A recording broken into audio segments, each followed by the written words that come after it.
Hello and welcome sa ating pugad mga Agila. Welcome to Medical Colleges of Northern Philippines and International School of Asia and the Pacific. Mabuhay! For today's orientation, I will be the one presenting for the MCNP and ISAP Library. My name is Lewid White Bunagan kayo. Annyeonghaseyo! Welcome, welcome! Now, presenting to you the librarians of both MCNP and ISAP. To start off, I would like to introduce Ms. Merly Narag as the Chief Librarian of both MCNP and ISAP. Siya po ang Chief Librarian natin, and if ever sa kanya tayo magpapapirma ng mga clearance every end of the semesters na kailangan nating magpapirma ng mga clearance. Kasama niya sa MCNP Library is Ms. Hannah Liero. She is the Circulations Librarian and makikita niyo siya every time na papasok kayo sa library. She will be at the front desk, ang palaging tutulong sa inyo at magtatanong sa iyo kung anong kailangan nyo and any references na kailangan nyo. With them sa MCNP Library is Ms. Wella Pagulayan. Siya ang library staff na kasama natin at kasama ninyo rin sa pagbibigay ng mga services sa MCNP Library. For ISAP Library, I will be your librarian, yours truly, Lewid White Bunagan Gayo. Nandun ako sa pinakadulo ng ISAP Library, and if ever you need something from me, you can just go to me directly. With me sa ISAP Library is Mr. Seji Tumbali or Segundo Tumbali. Siya ang nasa circulations area, and if ever na gusto nyong maghiram ng book o magbabalik ng book, siya lang ang pupuntahan nyo. For the high school librarian, we have Ms. Janeline Asuncion. She is the librarian of the Junior Senior High School Library. With her at the Junior Senior High School Library, we have Ms. Grace Tagumasi. She is the library staff of the Junior Senior High School Library. Now, anong mga ino-offer na services ng MCNP and ISAP Library? I would like to introduce you the services that we are offering. We have the first one, Digital Reference Library. Under Digital Reference Library, we have 3 services, and the first one is the Library Helpline.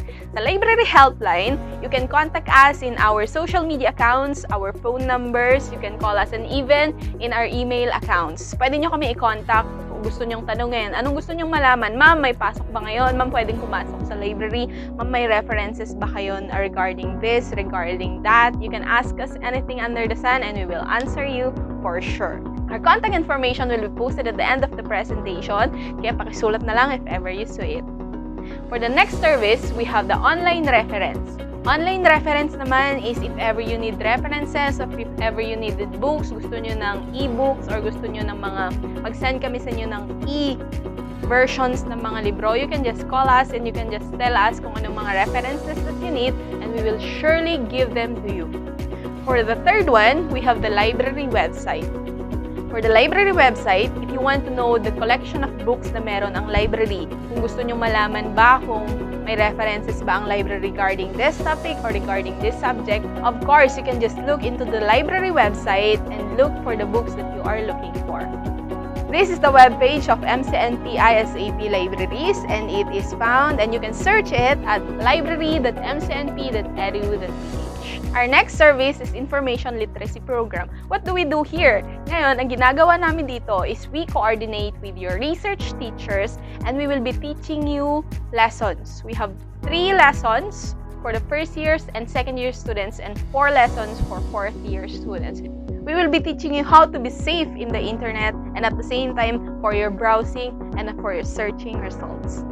We are offering electronic resources like EBSCOHOS, kung saan pwede kayong mag-search ng mga gusto nyong libro. Usually known ang EBSCOHOS for their researches. We usually use EBSCOHOS for research purposes, but for the subscription that we have at the school, we are using e-books. So if ever you wanted a book, we wanted to learn, or you wanted a book entitled something like this or entitled something like that, pwede lang kayo mag-search sa ating EBSCOHOS. A separate orientation will be given, again, for the orientation of EBSCOHOS. For ISAP, we also have Starbooks by DOST. Now, Starbooks, nag-offer ang DOST ng Starbooks because they wanted to offer free references that students can use.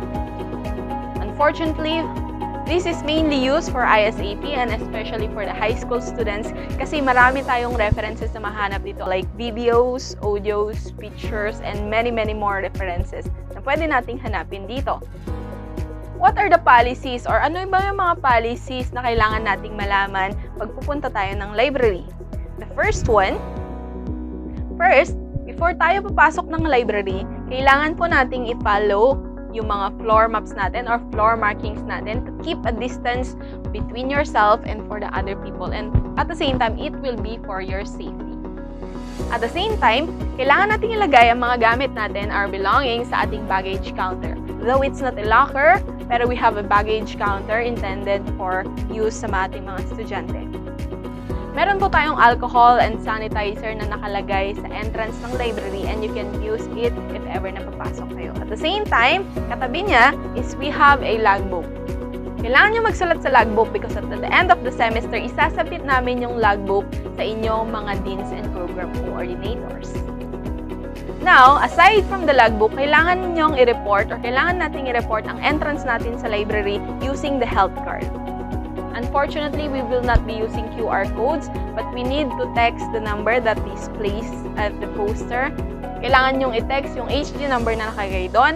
And if not, meron naman tayong internet sa library. You can just open the website or you can just open healthguard.com para kailangan nyong mag-login or kailangan nyong report yung pinasukan nyong office. Now, please wear your mask and face shields all the time.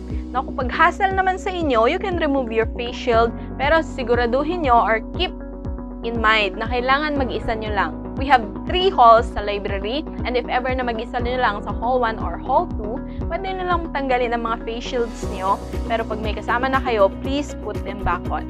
Keep your distance always, okay? Kahit nakaupo, kahit naglalakad, kahit nagbabrowse tayo ng libro, kailangan safely distance tayo sa mga kasama natin.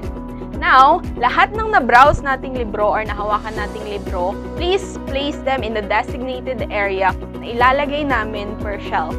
Because all the books that you held and the books that you've been browsing, kailangan natin silang isanitize at the end of the day, kaya pakilagay sila sa table or the place kung saan dinesignate namin yung paglagyan ng mga libro na browsing natin. Paano naman kung gusto nating manghiram or magbalik ng libro? May dalawa tayong policy sa paghihiram ng libro. First is sa mga within Tuguegarao or nakatira within Tuguegarao or Alimannaw, and the same time, pangalawa is from outside Tuguegarao. O kunwari nasa Baggao, o kunwari nasa Kalinga or nasa Apayao. And paano sila manghihiram ng libro?